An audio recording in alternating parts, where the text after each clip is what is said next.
میں عمران خان صاحب کی کتاب جب بھی پڑھتا ہوں تو اس میں ہر دفعہ ایک نئی چیز نظر آتی ہے، اور اس دفعہ جب میں نے کتاب پڑھی تو اس کتاب کے اور یہ کتاب کسی اور نے نہیں لکھی، وزیر اعظم عمران خان صاحب نے خود لکھی ہے۔ اس کے صفحہ نمبر 222 پہ جب میں گیا، وہاں پہ ایک نام نظر آیا جنرل احتشام ضمیر صاحب کا، اور سیاسی اتحاد بنتے کس طرح ہیں، ٹوٹتے کس طرح ہیں، اس بارے میں وزیر اعظم صاحب نے اپنی اس کتاب میں کیا لکھا تھا، آئیے ناظرین دیکھتے ہیں۔ عمران خان نے اپنی کتاب پاکستان میں خفیہ ایجنسی ISI کا بھی ذکر کیا۔ عمران خان نے لکھا کہ جنرل احتشام ضمیر ISI کے سیاسی ونگ کے سربراہ تھے اور جنرل مشرف کے اصلاحات کے لیے سیاسی اتحاد بنانے کا کام ان کے ذمہ تھا۔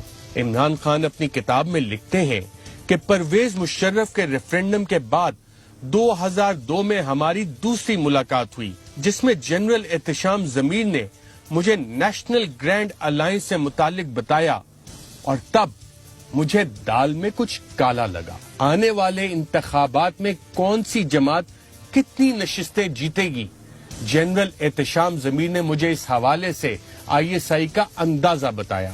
کرپٹ سیاستدانوں سے چھٹکارا حاصل کرنے کے پلان کے بارے میں پوچھنے پر انہوں نے مجھے حقیقت بتائی کہ بدقسمتی سے پاکستان کے لوگوں نے مجرموں و بدماشوں کو ووٹ دیا ہے۔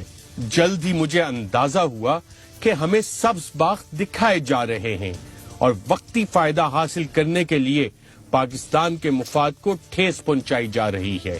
بدقسمتی سے پاکستان میں انٹیلیجنس ایجنسیوں کا یہ وتیرہ رہا ہے کہ انہوں نے تجزیے کیے بنا ہی فیصلے کیے جو کہ ہمارے ملک کے لیے تباہ کن ثابت ہوئے۔ اس طرح کے معاملات کے حوالے سے یہ میرا ISI کے ساتھ پہلا تجربہ تھا۔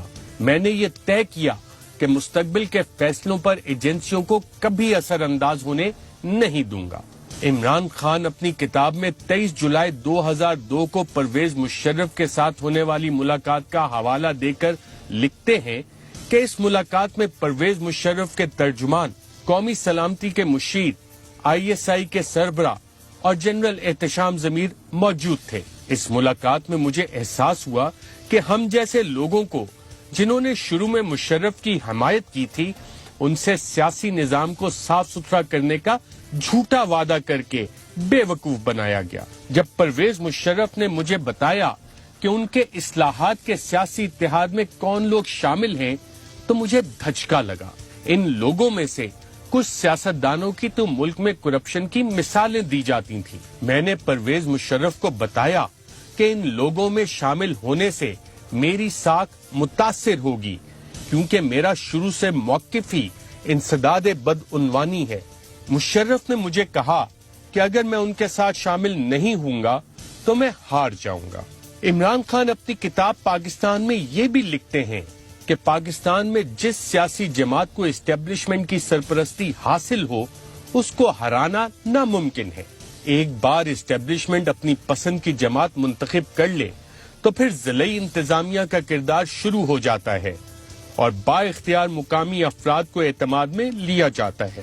سب لوگ جیتنے والے کی طرف ہی جانا چاہتے ہیں، کیونکہ صرف جیتنے والا ہی پاورفل بیوروکریسی پر اثر انداز ہو کر اپنے ساتھیوں کی سرپرستی کر سکتا ہے۔